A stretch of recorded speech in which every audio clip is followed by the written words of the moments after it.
आपकी पेट्रोल गाड़ी है? मेरी गाड़ी पेट्रोल, मेरे पास पेट्रोल गाड़ी भी है। अच्छा। और मेरे पास में डीजल गाड़ी। आज मार्केट में पेट्रोल की कीमत आज की डेट में कितनी होगी? देखिए, पेट्रोल की जो आपने बात की, आप सवाल जहां पूछना चाहते हैं कि 80 रुपए में 82 रुपए में पेट्रोल कैसे हो गया। आज मुंबई में 100 रुपए में पेट्रोल, 97 रुपीज में। बात देखिए, ऐसा है, आप पेट्रोल की बात कर रहे हैं तो जिस तरह से सारी चीजें इंटरनेशनल लेवल पर, ग्लोबल लेवल पर बढ़ती हैं कीमतें, उसके तहत ये चलती चीजें हैं। लेकिन आप अगर बात करें अपने देश के अंदर, हमने देश में गांव गरीब किसानों को लेकर काम किया है। पेट्रोल और डीजल के दाम जो बढ़ते हैं या इसकी जो नीति है वो अंतर्राष्ट्रीय लेवल पर तय होती है। ये सबको पता है, चाहे उनकी सरकार रही हो चाहे हमारी रही हो। इसको लेकर जो आप प्रश्न उठा रहे हैं, हमेशा कोई चीज की प्रश्न जब उठते हैं उसमें एक पॉजिटिव चीज ढूंढने की प्रयास होना चाहिए।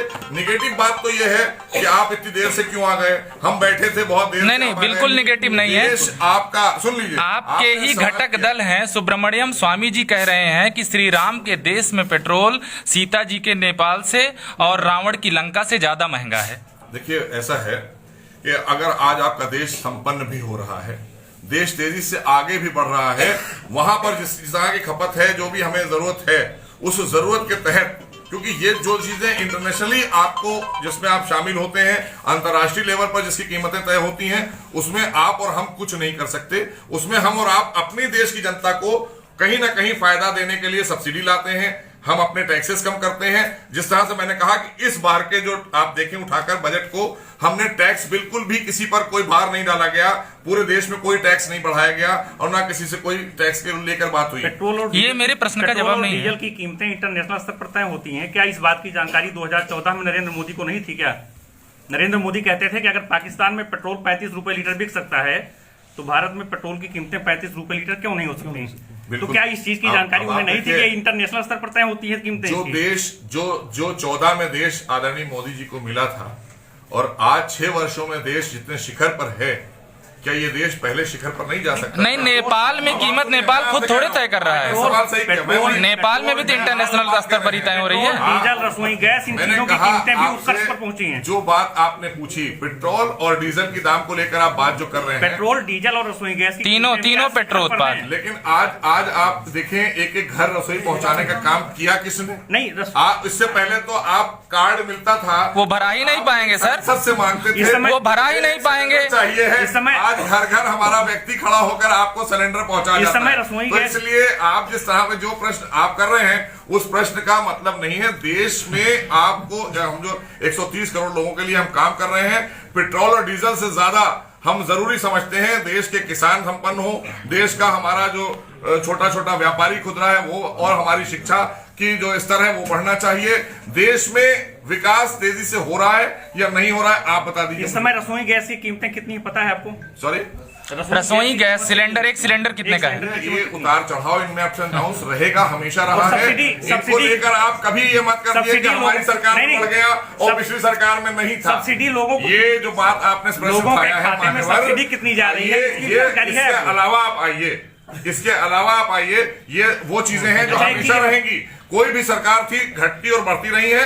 हमने इसीलिए देश को आगे बढ़ाने के लिए, देश के लोगों को संपन्न करने के लिए और कामों पर ध्यान दिया। जब सिलेंडर की कीमतें 600 रुपए थी, तब भी लोगों के खाते में सब्सिडी, जिनको मिलती है रेयर लोगों को, उनके खाते में सब्सिडी 49 जाती थी।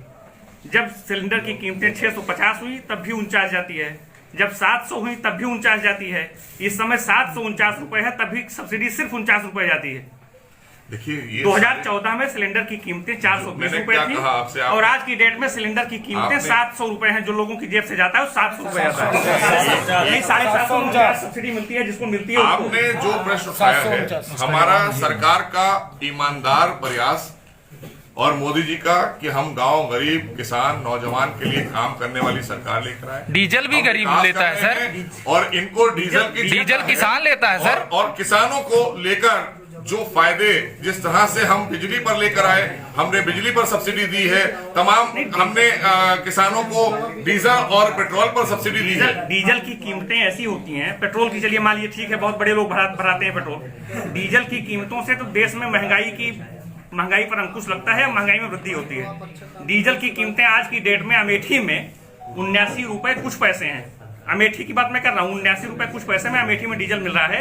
ये पूरे मुझे लगता है आज तक का जो है ऐतिहासिक दिन होगा जिस दिन 79 रुपए पार कर गया। आपने जो बात कही फ्लक्चुएशन रहेगा, कभी घटेगा कभी नहीं, वो बढ़ेगा। fluctuation- और जो बातें सरकार ने जो नीतियां बनाई हैं वो जन कल्याणी है। हमारा बजट जो है आपका बजट आने के बाद से, आपका बजट आने के बाद उसके अपार्ट एक सवाल उठाया है, आपका मैंने बजट आपको आने सवाल का जवाब दे दिया मान्यवर। आपके सवाल जवाब नहीं मिला सर, जवाब नहीं मिला, जवाब नहीं दिया सर। आपकी सरकार का बजट आने के बाद से डीजल पेट्रोल की कीमतों में प्रतिदिन मैंने कहा वृद्धि हो ये रही है। हमेशा ये फ्लक्चुएशन इसलिए होगा, अरे कम नहीं हो रहा है। ग्लोबली क्यों? होता है नहीं, कोई खाली हाँ हमारे सर, देश हाँ, में बिल्कुल, बिल्कुल। ये हमारे कम देश नहीं में होगा। नहीं है। मैं ये कह रहा हूँ ये अगर बजट आ जाएगा 1 घंटे के बाद ऊपर नीचे होता है। नहीं सर, अगर यहाँ पर ग्लोबली होने की वजह से भारत में तेल महंगा है तो नेपाल खुद तो तय नहीं कर रहा, वहां क्यों सस्ता है?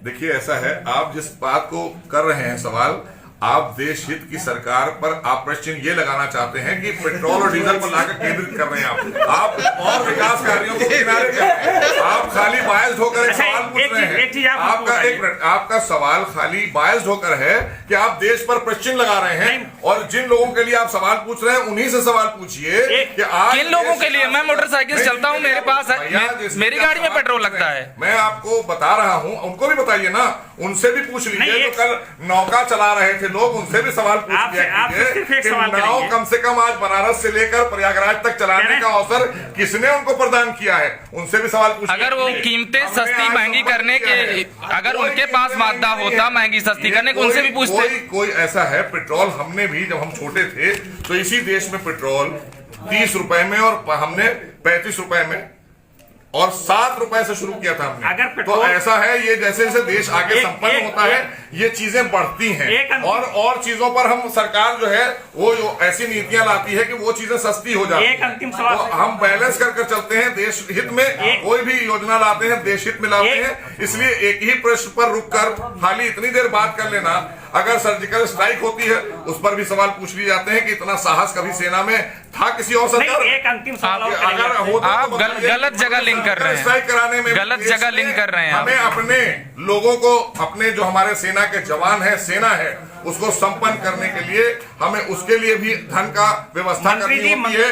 उसके लिए हथियारों की सुरक्षा, अभी राफेल पे सवाल उठाने वाले लोग, मंत्री जी की बात है ना। मंत्री जी एक सवाल अंतिम हम करना चाहेंगे कि अगर पेट्रोल डीजल और रसोई गैस की कीमतों में जो मूल्य वृद्धि लगातार हो रही है उस पर सवाल उठाना गलत है। नहीं, आप सवाल खाइए, मैंने कहा कि इसमें फ्लक्चुएशन आएगा। पहले मेरी बात सुन लीजिए।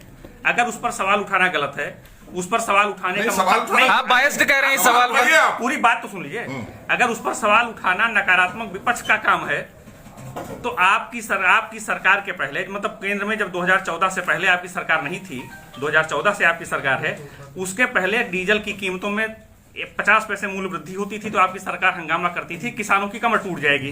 पेट्रोल में मूल्य वृद्धि होती थी तो आपकी सरकार हंगामा करती थी कि लोगों की जो है लोग बर्बाद हो रहे हैं। गैस की कीमतों में 20 रुपए अगर बढ़ा दी जाती थी तो आपकी सरकार कहती थी, चूल्हा लेकर के, मिट्टी का चूल्हा लेकर कनॉट प्लेस पर बैठती थी, आपके लोग बैठते थे नेतागण, और वो कहते थे कि लोगों के घर में चूल्हा नहीं जल पाएगा। आज अगर उस 420 रुपए के सिलेंडर की कीमत 750 रुपए हो गई है तो सवाल उठाना गलत हो गया। नहीं, गलत नहीं, सवाल उठाइए, सकारात्मक सवाल उठाइए।